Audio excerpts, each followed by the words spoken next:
meeting on the 21st of August 2025. Today's meeting is being recorded and filmed and will be made publicly available on the website. Please ensure that your mobile phones are switched off or on silent. Toilets are located in the corridor.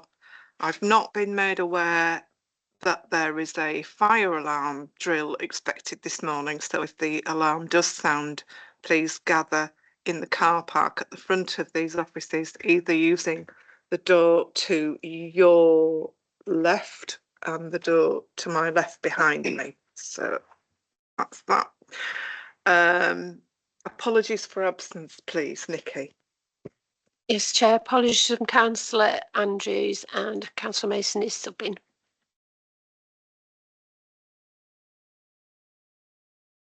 I'm assuming everybody's read the minutes. Does anybody have any comments on the minutes of the meeting from the 15th of May? Oh, sorry, no, it can't be. No, July. July. Oh, On my thing. July. sorry. July. That's fine. I just, yeah. Anybody got any comments? No. Can we accept those minutes? But I think there may be some abstentions this morning. I don't think Councillor Bell, were you at the July meeting? No. So it's just, can I get a proposer and a seconder? And then the three of us are going to vote. Thanks for that.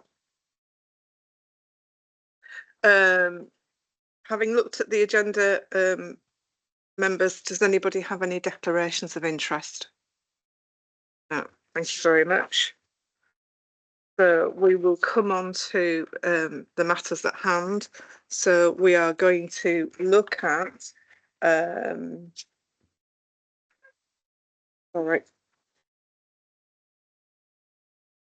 the first application, which is ZB 25/00098 construction of a new industrial building and associated external works at Compound Dalton Airfield Industrial Estate, Dalton, North Yorkshire, Y073HE, on behalf of Mr. K. Anderson. We do have a speaker on this morning, and I'll indicate when it's time to come forward.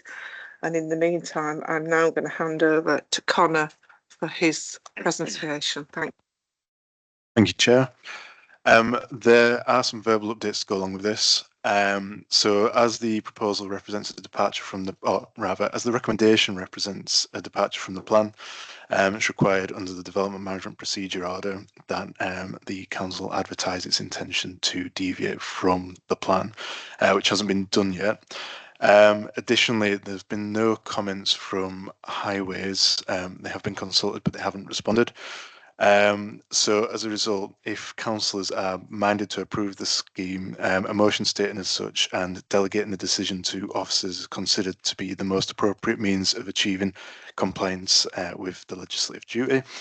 The Highways comments could be conditioned if there's a positive response, refused if not. There's also a potential requirement for a legal agreement on HGV routing and traffic management.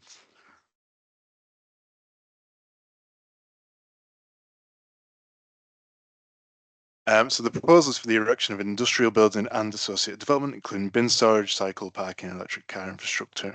The proposal has been brought to Planning Committee as the recommendation represents a departure from the development plan. The proposal is contrary to policies EG2 and partially EG7. However, it is compliant with policies S5, EG6, E1, E2, E7, IC2, and RM3. The conflict with policies EG2 and EG7 relates to the proposed use and its position within the countryside. As the proposed use, general industrial / storage and distribution, could be accommodated within a key or general employment site as defined within EG2, and there's been no justification for its citing here in the form of a sequential test, that is considered to fail the test within EG2. The same applies to EG7, which supports development in the countryside where there's a requirement for it to be located in a rural setting, i.e. where it cannot be located elsewhere, such as a key or general employment site. However, as you can see here, it's deemed that the landscape impact will be minimal, and that it accords with Hambleton's landscape character assessment of the area as being characterised in part by industrial buildings. There's also support from the MPPF regarding the site of rural businesses, particularly where there'll be no harmful impact on its surroundings. So you can see from the slide here that surrounding the site is quite a mix of industrial development, both to the north, the direct east, and the west of the site. Next slide, please. So this is just the broader context. You can see the proposed location of development to the south of Dalton Lane. And you can see that within the context that I established in the last slide. So if you go to the southwest, there is the broader Dalton Airfield site, not including, on this image, the allocated areas which have partially been approved at this point. So the northwest of that former airfield site is to be taken up by industrial space as well. So it's quite an industrial area, as you can see. So the site currently comprises vacant land with a single-storey building to the far southwest of the site, palisade fencing to all sides, with the northern boundary also including some established, if patchy, hedgerow. The site is accessed from Dalton Lane to the north, using a shared access, also in use by other businesses within the broader area.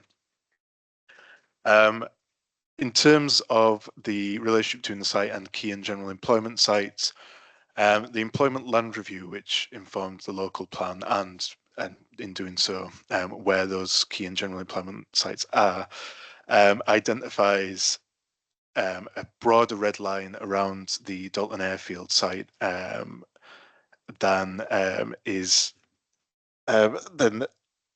shown sort of by the development that's actually there. So the site that we're talking about is directly adjacent to the area identified by the employment land review. It's next door. The red line abuts it. So it is technically outside of the key and general employment site, but it is as close as can be, really. So the immediate north of the site are industrial buildings, as you can see. To the immediate east and west are buildings in storage and distribution use, and to the southwest, as said, is Dalton Airfield proper. And next slide, sorry. So these are the proposed elevations. As you can see, the design uses a standard industrial form with 2 bays for goods vehicles. The height to the eaves is approximately 7.2 meters and 8.3 to the ridge. The structure is to be clad. There's actually a condition around the colour and design of the cladding within the report, so that can be controlled via condition. Next slide, please. So this is the indicative site layout. The total floor space of the proposed building is about 980 meters squared, including a first floor office, which unfortunately isn't shown on this slide. The site itself is around 0.38 hectares, and you can see parking areas, including electric vehicle spaces, cycle shelter, and a turning circle for heavy goods vehicles included within the site, as well as bin store and access. Next slide. Drainage includes a large soakaway and private sewer drainage cut to Codbeck. The proposal includes the diversion of the existing private sewer, which you can see running diagonally through the centre of the site there. So that's going to be taken around the building.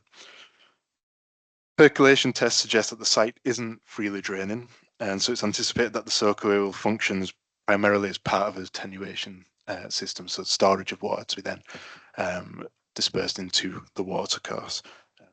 So this is just an image showing the site looking northwest from the southern site boundary. You can see the Ensign Brothers grain storage and Codbeck blender type area there, so industrial context.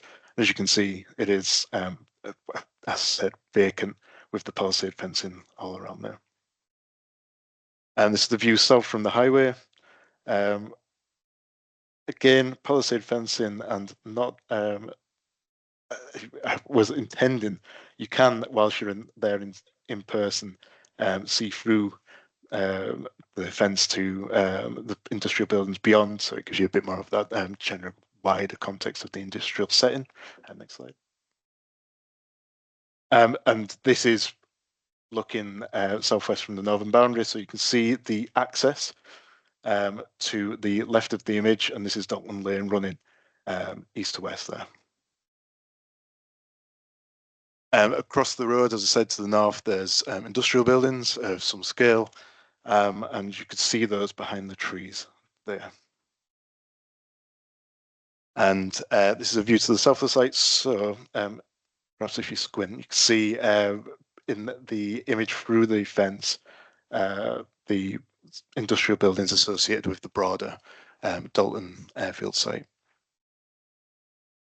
And this is an image showing the access between the highway and the application site. So you can see it's already in use to some extent, and including for heavy goods vehicles. And that there's a reasonable stretch between the highway itself and the site. That's it.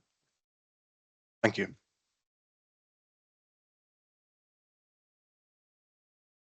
I'm going to invite Mr. Moores to come forward to make his presentation. Mr. Moores, you've got 5 minutes.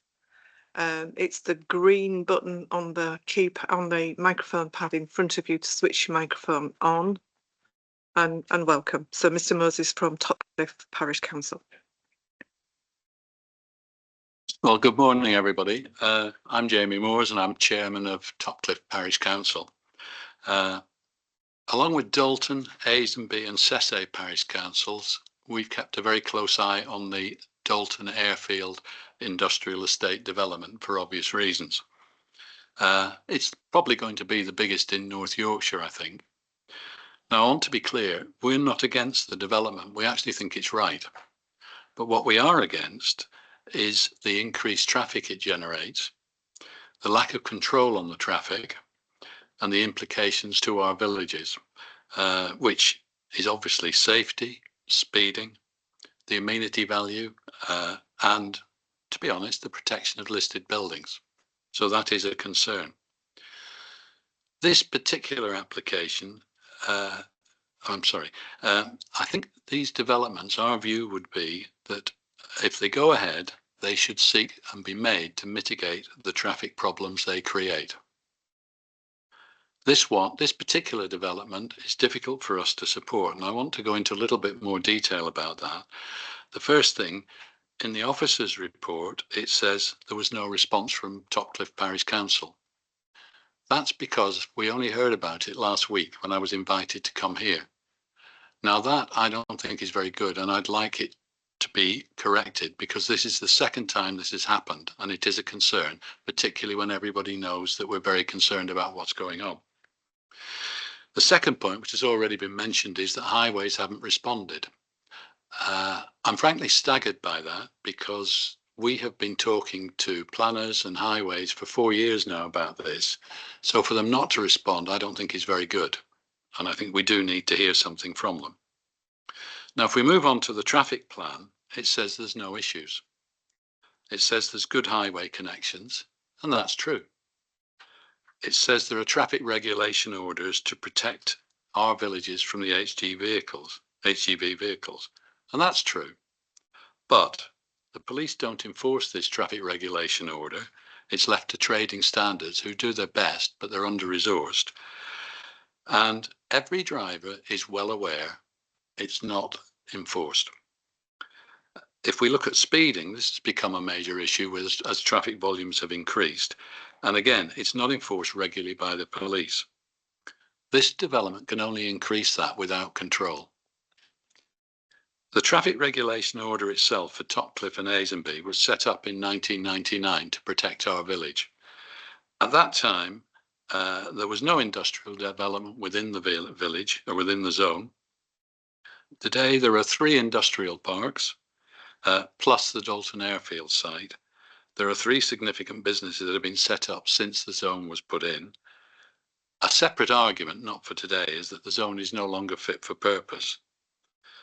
The only enforcement that takes place is carried out by us. We've sought agreement with trading standards that we can do it, so we enforce the zone.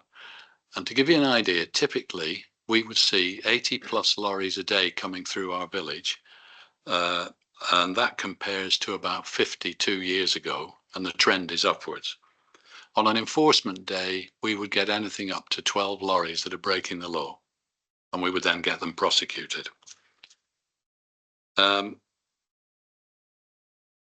We secured cash from other developments on the Dalton industrial estate, and we've now got permission to put up ANPR cameras so that we can monitor this thing 24 hours a day, and hopefully they'll be installed later this year, subject to highways approval.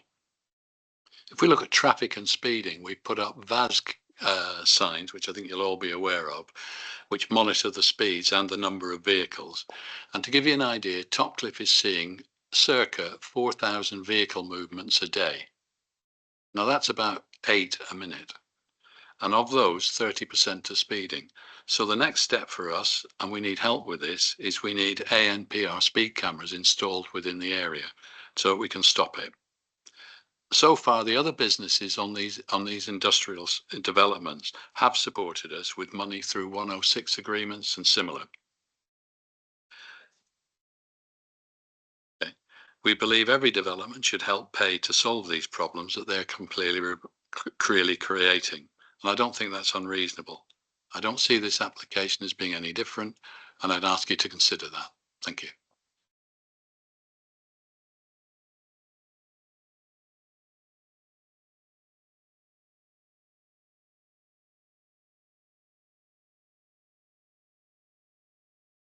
Yeah, thank you, Chairman. I mean, first to continue on, interestingly, the first thing I noticed when I read the report was the amount of no responses that there had been.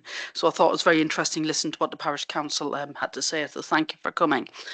I think the first question I would just ask is, my understanding is there is a Hamilton local plan where other sites in the vicinity of the airfield have been designated. Was there a reason when that plan was being put together, and it's fairly recent, isn't it, 2022, so it's a recent plan, why that site wasn't included? Was it considered? Was there any issues raised why it wouldn't have been included? And the second question really goes on to the point made. It does concern me that the highways issue does seem to be important, yet highways haven't responded, and it does seem to me critical. And I'm a little bit concerned that we're being asked to make a decision on a planning application where highways haven't formally responded. And it may well be that these issues can be resolved, but I'm just a little bit concerned that we are trying to resolve issues retrospectively. And I think, having listened to the community, I just feel that, given that it is one of our own council departments, we really should have that sorted in advance of making a decision. But I'll move on and let others ask questions. Councillor Mason.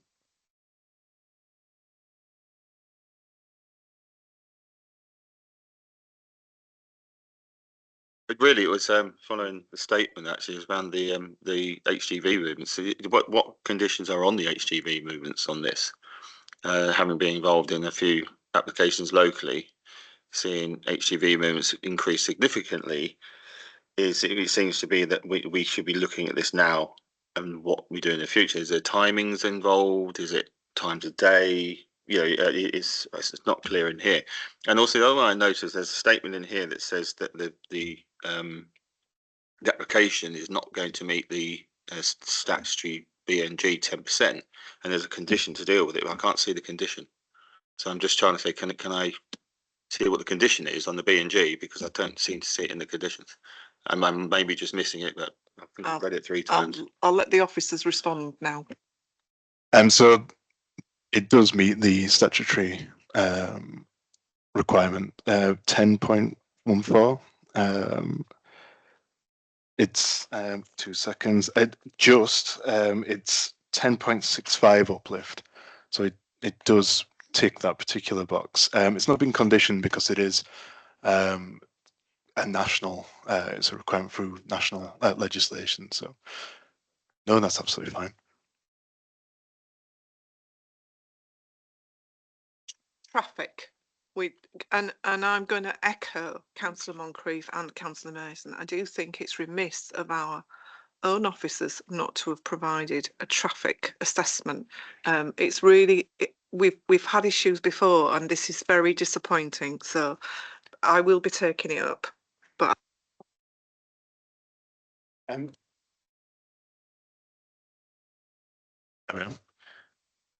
effect, councillors have been asked, in part, obviously, to take into account everything associated with the application, but principally because of the nature of the recommendation, nature of the site, etc., to come to a decision on the principle of the deviation from the plan and whether that in effect is acceptable.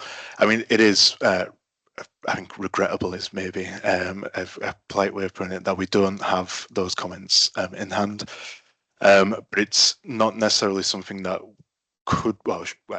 would be a break on getting the feel from councillors as to, is this outside of the highways aspects which could be resolved, is this an acceptable approach to take in this location against the policies of the local plan?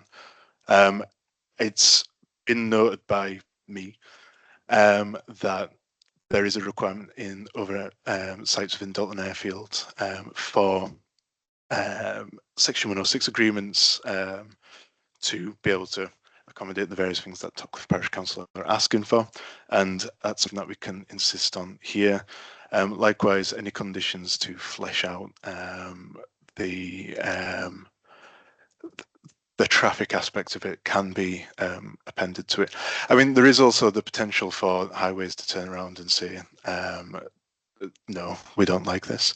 And then for us to say, okay, fine, in that case, it's a no. But principally, this has been brought to committee to determine whether or not, in principle, the deviation from the plan is acceptable, with the ability to fill in the blanks following that, if required.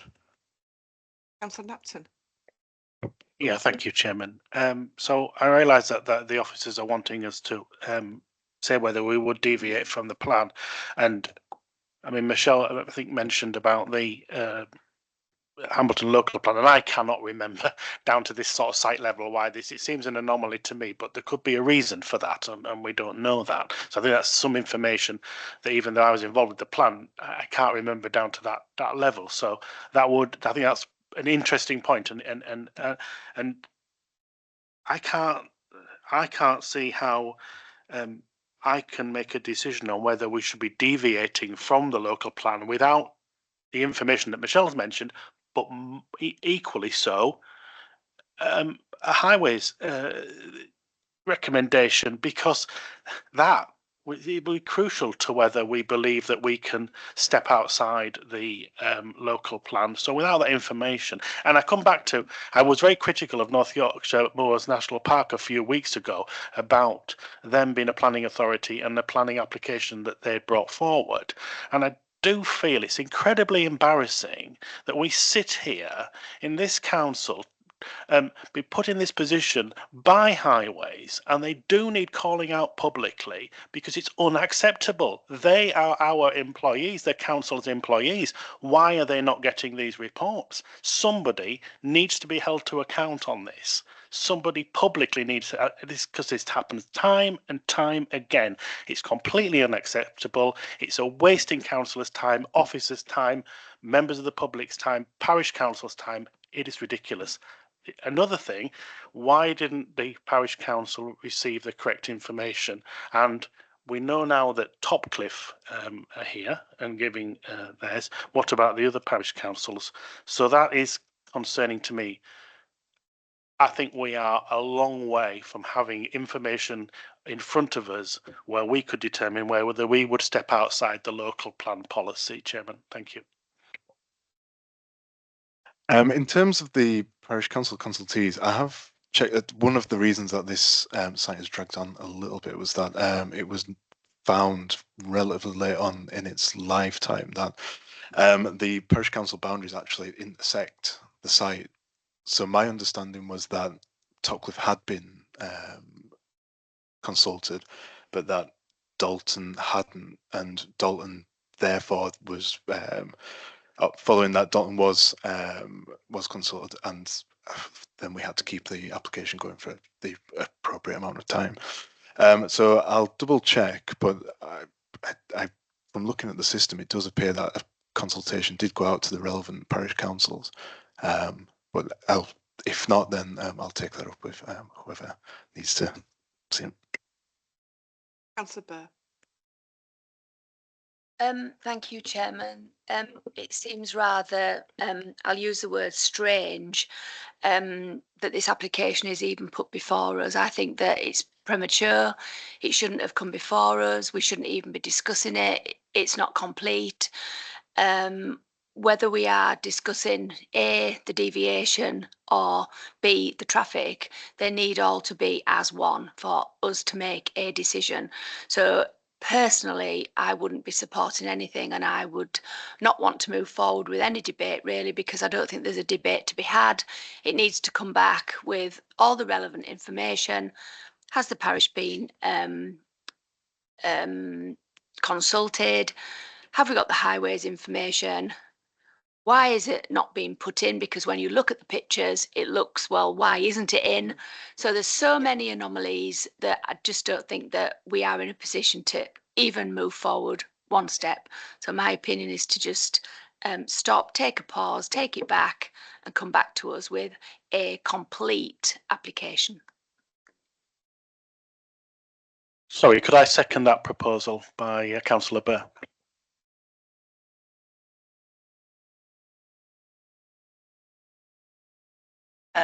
It's going to be one of my pet things on industrial style buildings.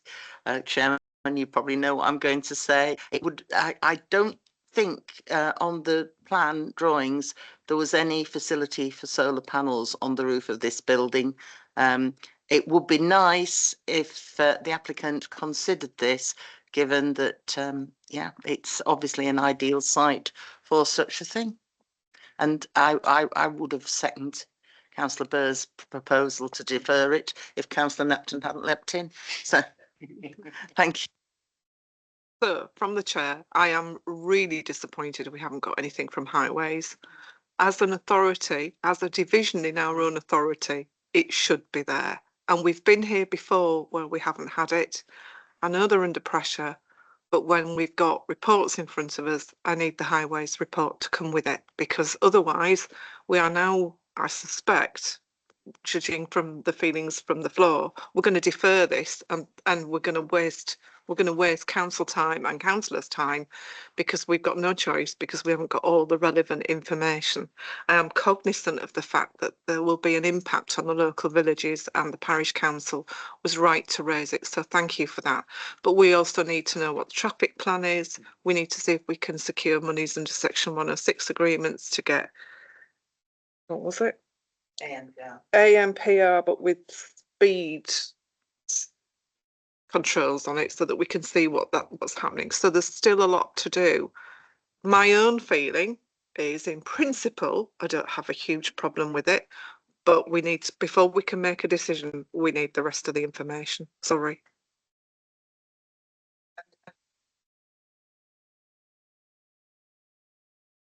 Not included in the local plan. Okay. All right. So thank you for that. So it was proposed by Councillor Burr to defer, and it's been seconded by Councillor Napton. Anybody got anything else? And then we'll go to the vote. Right, those for deferral. Unanimous. Thank you. The application's deferred pending further information, and I'll ask that you're informed when it's coming back to committee so that you can come back again. Go on.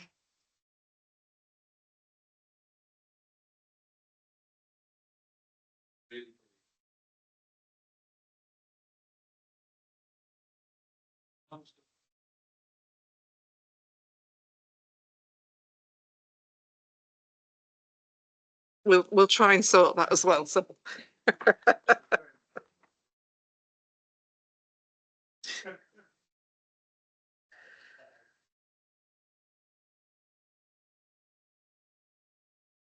Sorry, Cameron, there's no point in coming back on all of that. You just-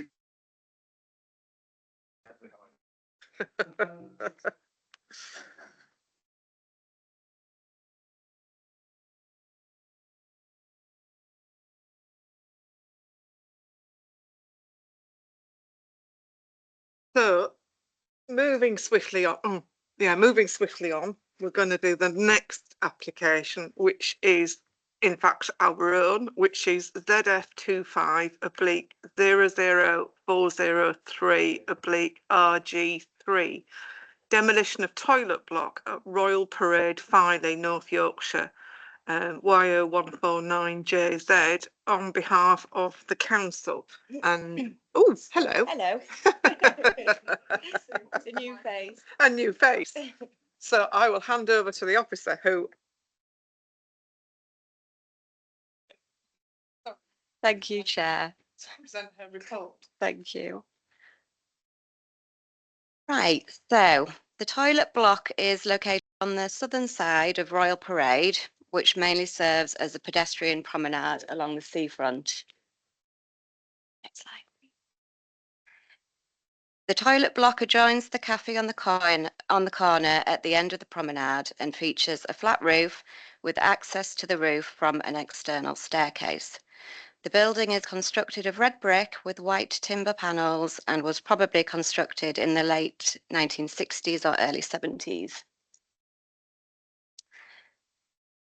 The toilets have been closed since October last year. However, repairs were carried out to allow the toilets to reopen in March this year.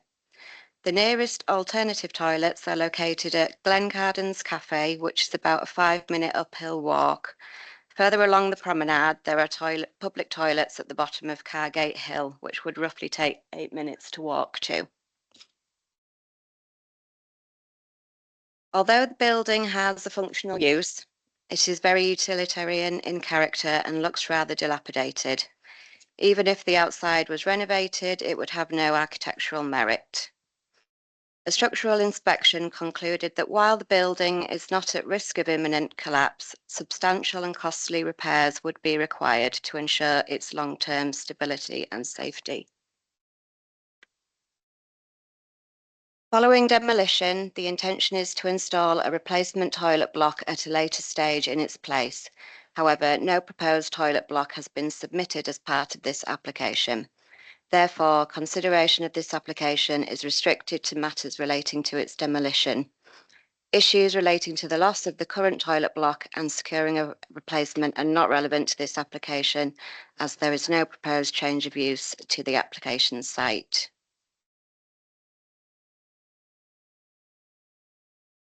This image shows the replacement toilet block, which was recently installed at the bottom of Ravine Road in Filey.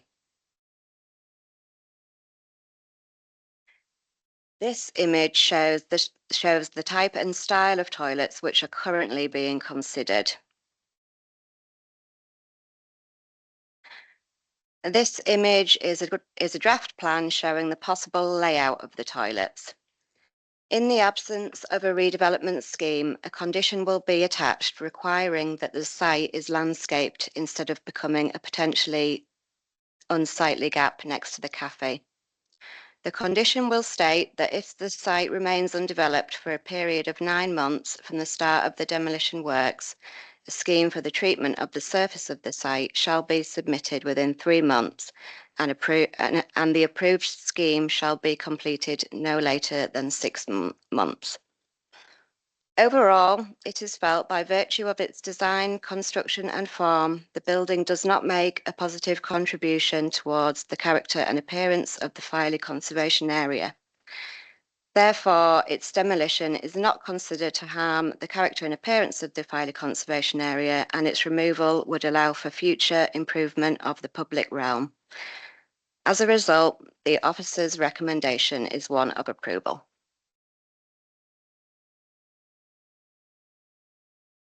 Thank you very much. I'll open it up for questions. Councillor Napton. No. So do I understand it that Nigel's coming in. going to ask you to come in, and your microphone wasn't on. So let's go back to basics. Councillor Malton. Yeah, thank you, Chairman. So my question is, given that the report says that this building is in no immediate thing of collapsing into the ground or whatever, that why is this being brought forward without the planning application for the new block? So obviously there's indicative plans there, but it seems illogical. It's the wrong way around, and the and I understand it's probably it's a technical planning term, is change of use, but I would say the man on the Clapham omnibus may think that removing the toilet from the site changes the use of that site, even though technically I suppose that site still retains permission to have a toilet on it. If you remove the toilet, it no longer has a toilet. That is a significant change of use in the common sense of the word. So my question is, why I can understand that if this thing was of danger to the public, that it was going to fall down or be a risk to a vulnerable person or something, fine. But given that the report doesn't say that, why are we bringing this forward? Secondly, there seems to be contradiction in the conservation area statement. So the one point in 7.3, it says, they don't detract from, although the toilets do not enhance the character and appearance of Filey Conservation Area, they don't detract from it. But then when we go to 10.3, it says its removal would actually enhance the appearance. So you can't have both, I'm afraid. They are contradictory. So those are my two questions, Chairman. Thank you. Debbie, do you want to come back on that? Yeah.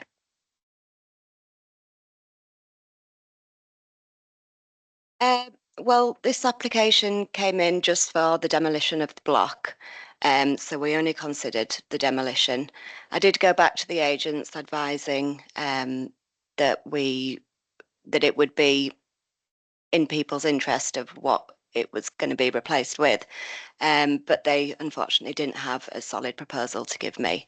They have obviously provided the images that I've showed you today, but this application is strictly considered for the demolition.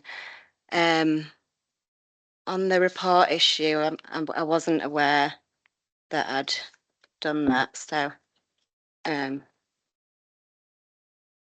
wasn't meaning, I didn't think it was yourself. I thought it was a conservation officer who was contradicting themselves.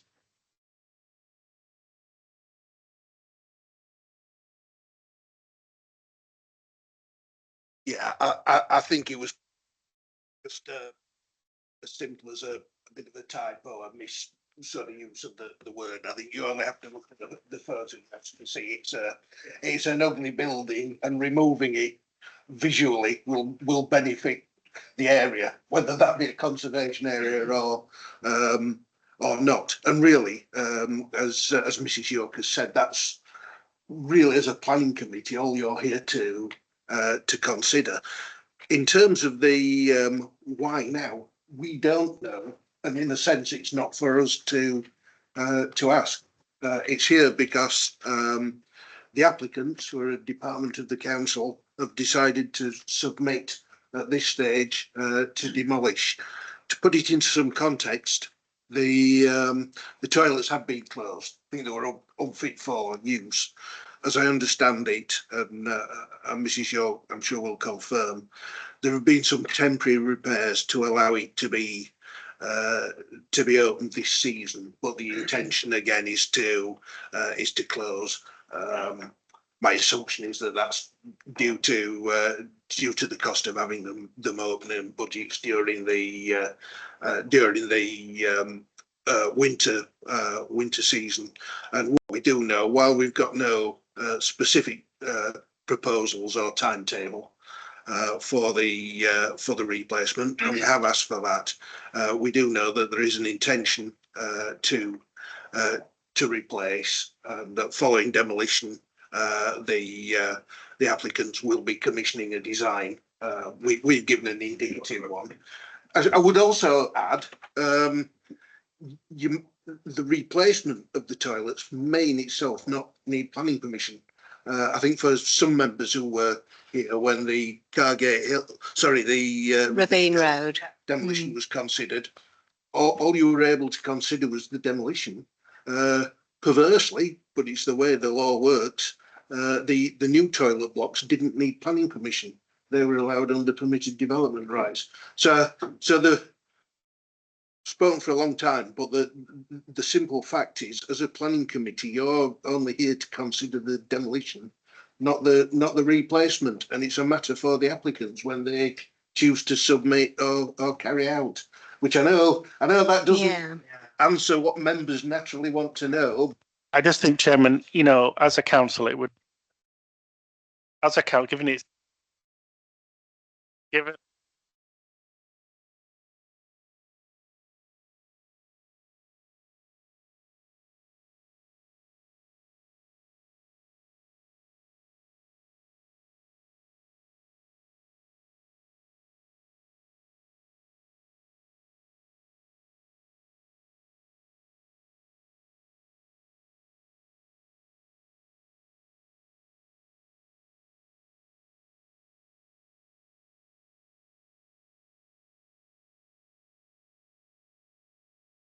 the promise of unitary was that life would be made simpler because we would all be together.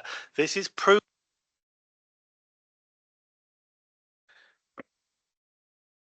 Councillor Baker, did you indicate? Yes. Right.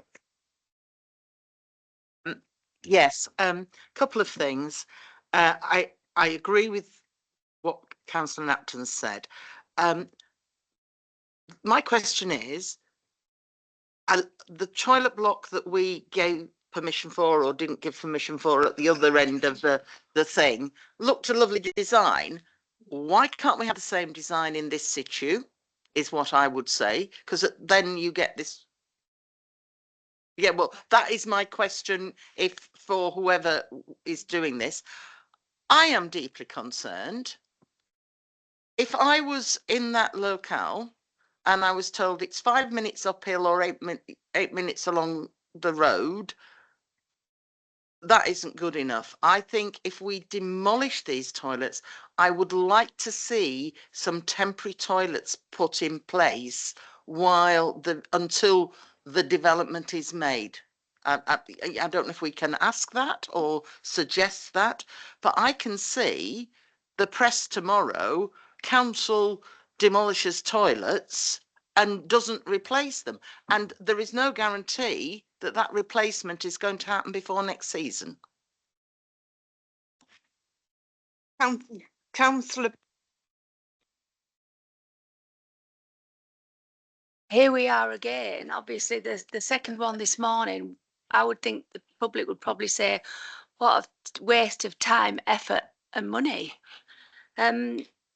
Unitary, as you've rightly pointed out, was supposed to be that, we look after the community, and this is turning into a bit of a farce, really. So Filey is not a season of 6 months or whatever. It's a season the whole year round. And it is a very, very popular destination. And the point that we're being asked to demolish them isn't because for any real reason, as I understand the report, it's just that we want to demolish them, but we haven't really got a plan moving forward. And we've been told that they're not in a state of collapse at this moment in time. So surely the visitors would be far better being served by toilets that are in use, and I can vouch for that. They are usable.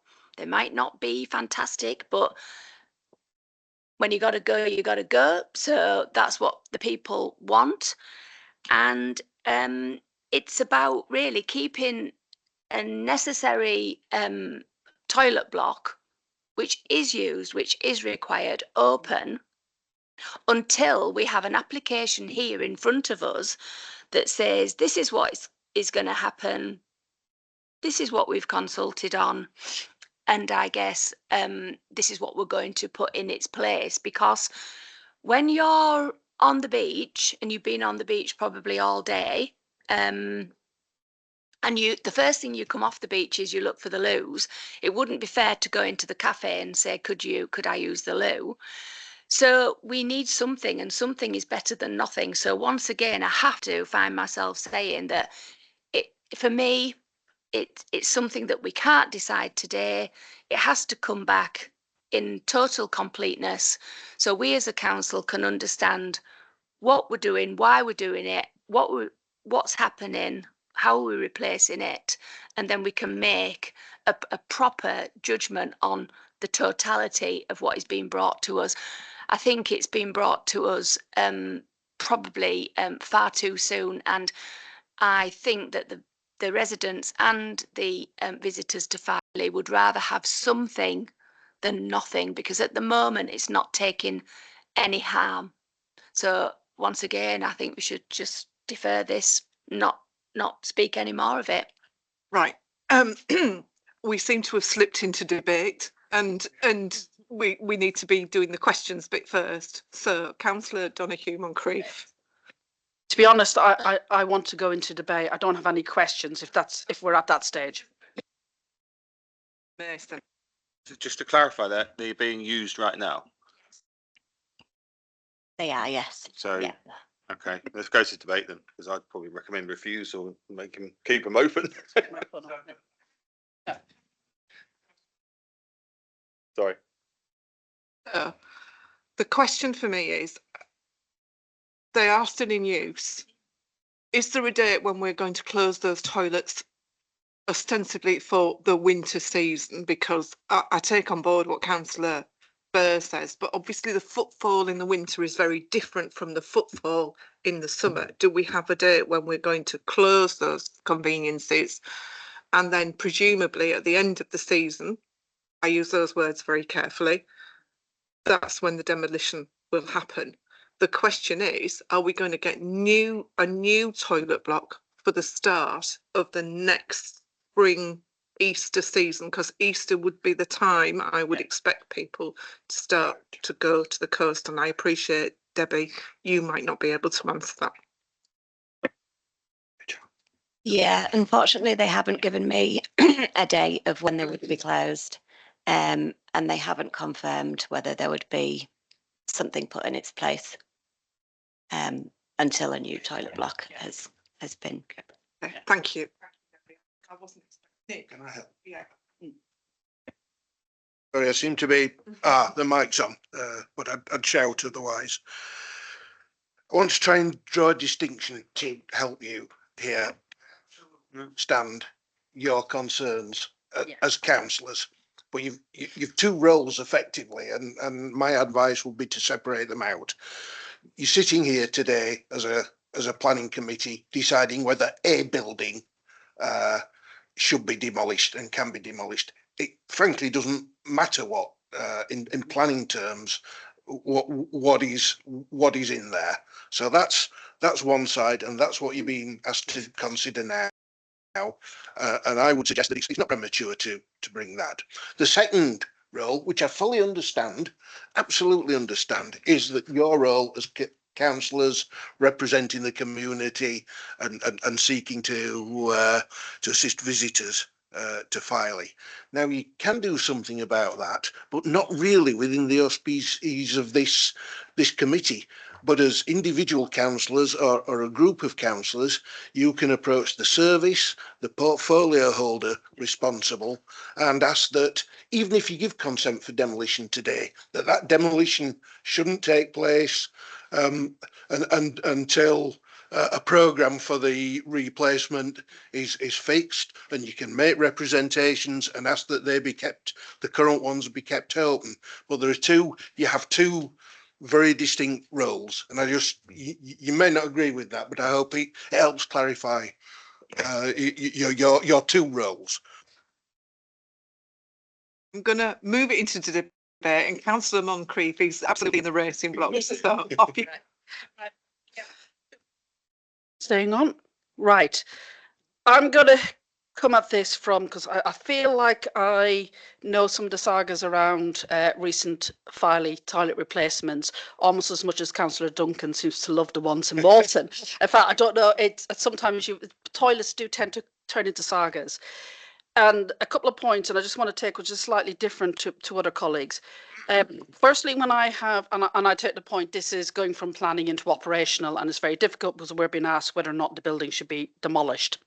And I'll just give my perspective on this. I've had discussions with Councillor Cross about this, and I understand the council has also spoken with Farleigh Town Council. And I believe they've had some contact with Kevin Hollenrake over these toilets.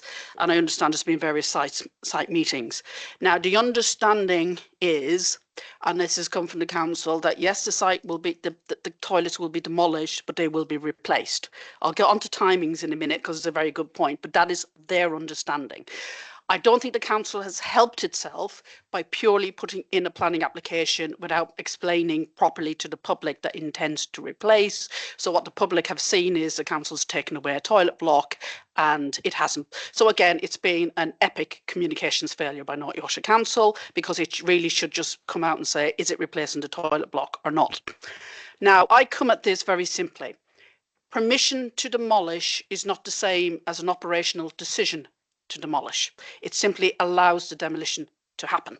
And the reason why I am minded in favour of demolishing is when we got the problem with Cargate Hill last time, it was delayed and it ran into the season because this council hadn't given planning permission to demolish the existing block. As a result, we lost months. I am very wary about delaying for another month, 2 months, a decision, a permission to demolish a building I am not going to lose any sleep over if it is replaced.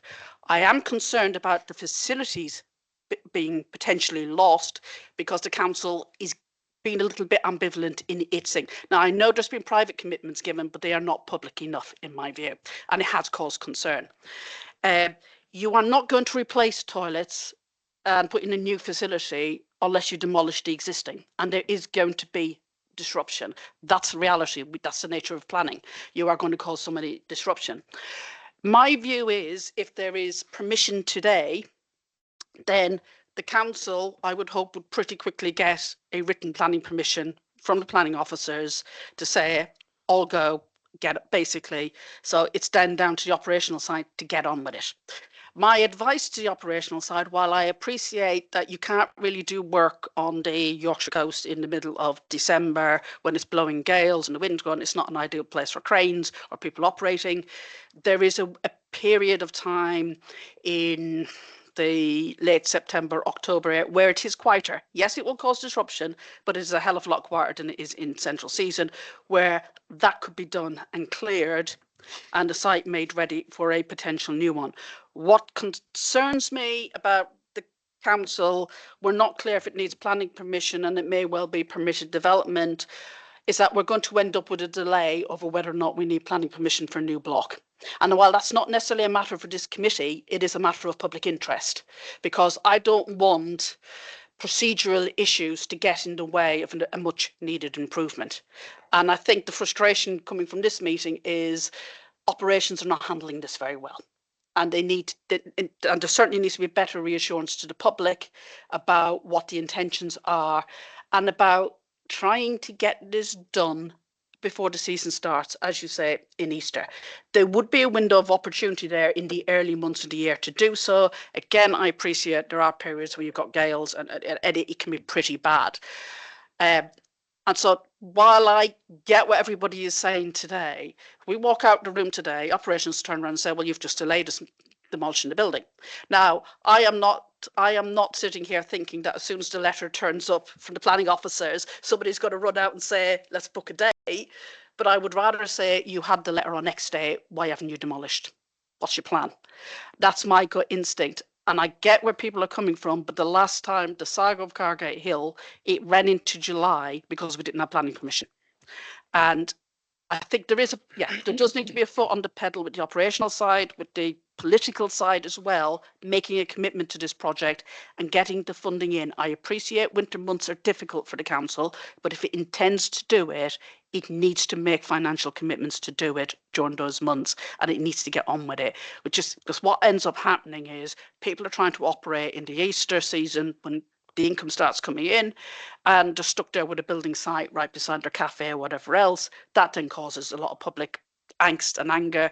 And while it's not ideal, it just, what they will say is, why didn't they do it when people weren't here? Yeah. Yeah.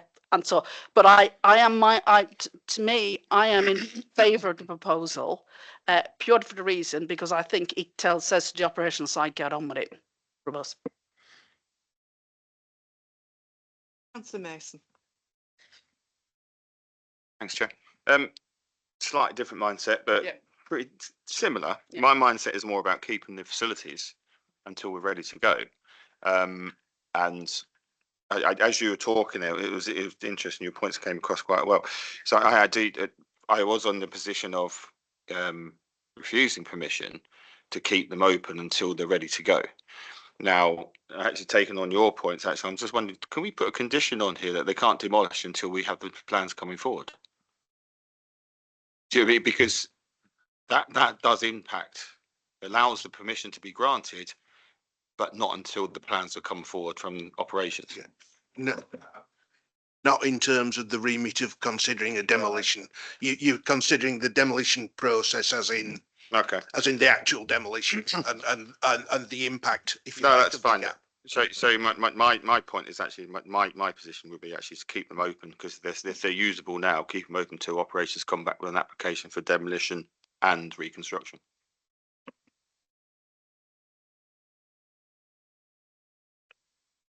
Yeah, no.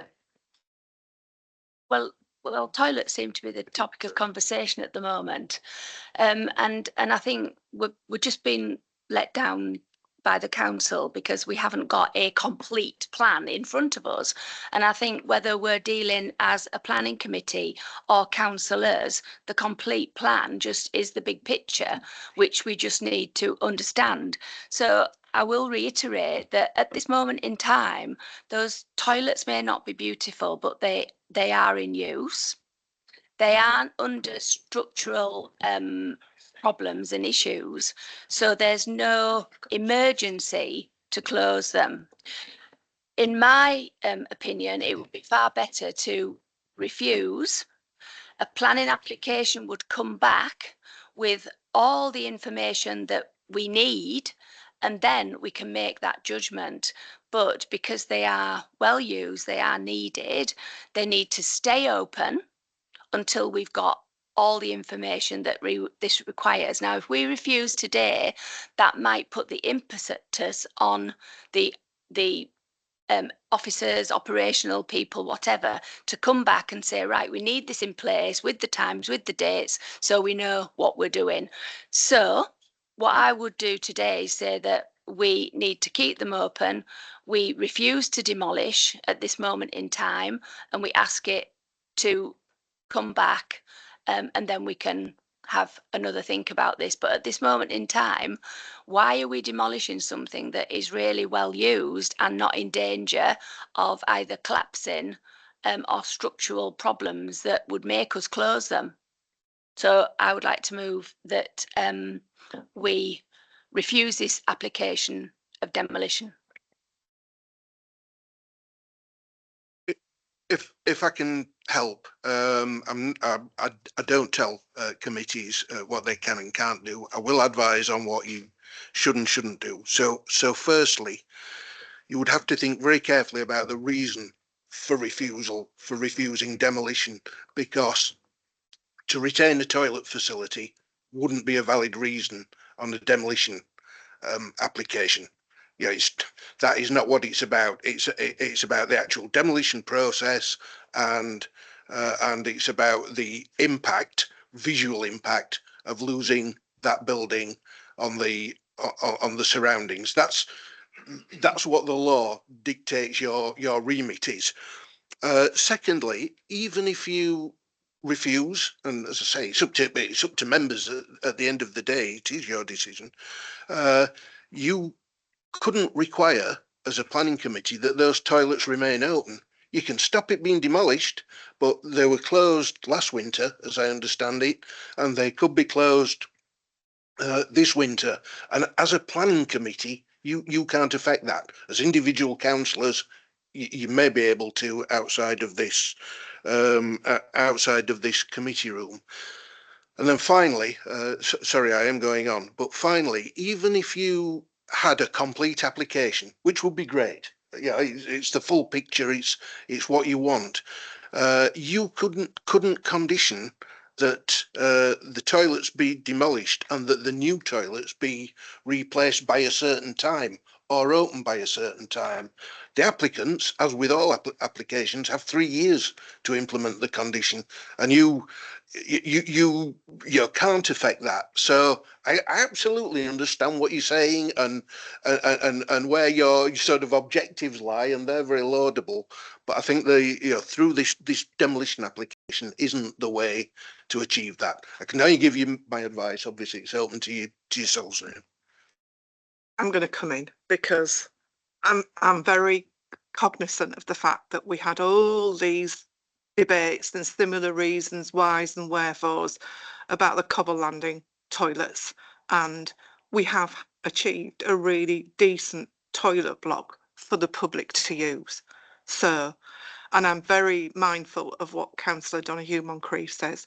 We need to make a decision to demolish before we can put something back there. And if we don't make that decision, we are just delaying things, and it will do what we did at Cobble Landing and drive it into the season when actually it really is required. So I think we've got a situation where we need to actually take a brave step and say, we give permission to demolish and then we pressure the service to put them back as quickly as possible. Now, it may be that it doesn't need a planning application, although it's in the conservation area. So why wouldn't it need a planning application, Nick? Very, very quickly. Local authorities enjoy lots of permitted development rights to do all sorts of works. In a nutshell, if the new toilet block was less than 200 cubic meters in size, pretty much it can go ahead without planning permission, and that was the case with the Cobble Landing. One councillor did ask about delays in establishing whether it was permitted whether it would be permitted development. As soon as we've got drawings or drawings have been prepared, we can tell the service by return that there needn't be any delay to that. I'm going to move approval for demolition from the chair. I don't know whether anybody's going to second it, and I don't know how the vote will go, but it makes perfect sense to me to get those. They are providing a facility at the moment. They will close. I've got no doubt about that. Come the end of September, I would expect. Let's get on with it and get new toilets put in the place as quickly. I know. So from the chair, I'm going to move approval. I don't know whether I've got a seconder or not, but I think it's the right thing to do. Councillor Donoghue Moncrief.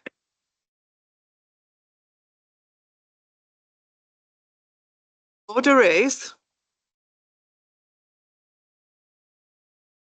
Yeah, all right, yeah, okay, yeah. Thought you'd done it, but right, okay, Councillor Napton. Yeah, so it's incredibly difficult. This council is excellent at shooting itself in the foot. I mean, it's just taking it to another level.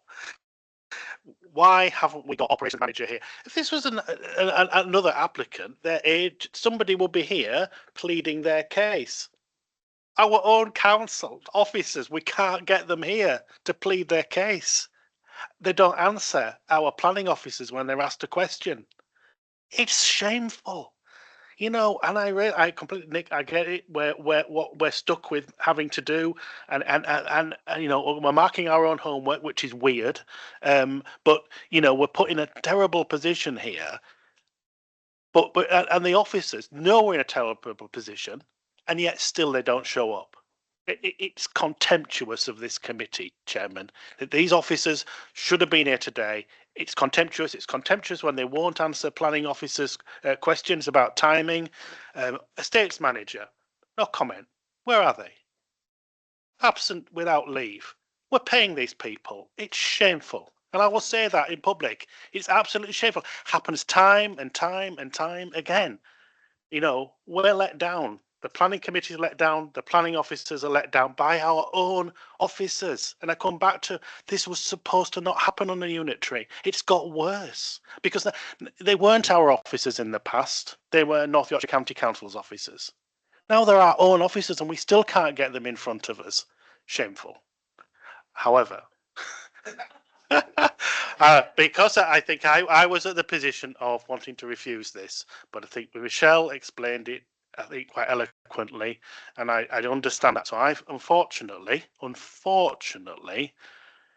I will be supporting the approval of this application, but under terrible duress, Chairman. Anybody else? Councillor Bay. I've had my say. Yeah, I want to see solar panels on this new toilet. No, I don't think it'll be suitable. It's be under the as I say, I hope that there will be minimum time where there isn't a place for me to spend a penny or 50 pence or however much it costs nowadays. I hope that it is done with speed. And I don't know if you chairers can write to the officer concerned saying we are worried about, you know, you in your capacity as a councillor. And I would hope that the local councillors could, you know, and I think I would put my name to a letter saying we want it doing at speed. Can I just say it is my intention to make reference to this to the respective directorate, and it would be, if everybody is agreed, it is the view of the committee. Yes. If that's the case, fine, that we will do that then. So we have on the table a proposal to refuse the application, and that came in first. So I'm going to take a vote on refusal, and then I will have to do a vote for permission to review, permission to proceed. That's right, isn't it? Yeah. Yeah, right. So, members, please can we vote on the motion to refuse permission? Yeah. We're going to approval. Yeah, it's the double. So you want to approve the refusal to demolish the toilets. 2 for those against, please. Right. So that motion's lost on a 2 to 4 basis. I will now ask those in favour of approval to demolish. Please show. That's 4. Those against. Any abstentions? 2 abstentions on that. Okay, so the motion is carried for permission to demolish. What I will now say is I would like to be able to see if we can get this done in the closed season and the toilets reopened for the new season. And I will make those representations following this meeting. Is everybody happy with that? Right, okay. Councillor Mason. I'm not sure if this is the forum. Oh my God. This one doesn't work now. Not sure if this is the forum, but can we bring the ACC on this for the working parties or something to look at the toilets in the whole constituency area situation? Yeah. I think if we can apply pressure that way, that'd be really quite good. So Mason, it's already on the work programme.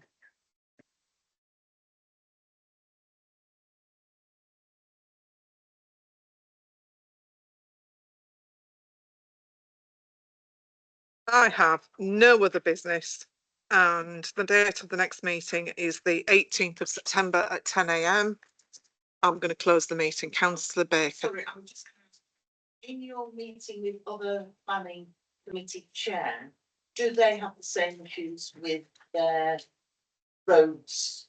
I think it's been raised. I've certainly raised it previously about lack of information on certain applications. I will raise it again at the next chairs and vice chairs of planning meeting. Councillor Burr. Yes, of course. Yeah. Okay, that means I'll have to pull in a body.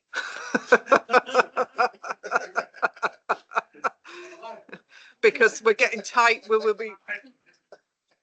Yes, the meeting's closed. Yes. Yeah, I'll have to pull in another body, because otherwise, if you're not here and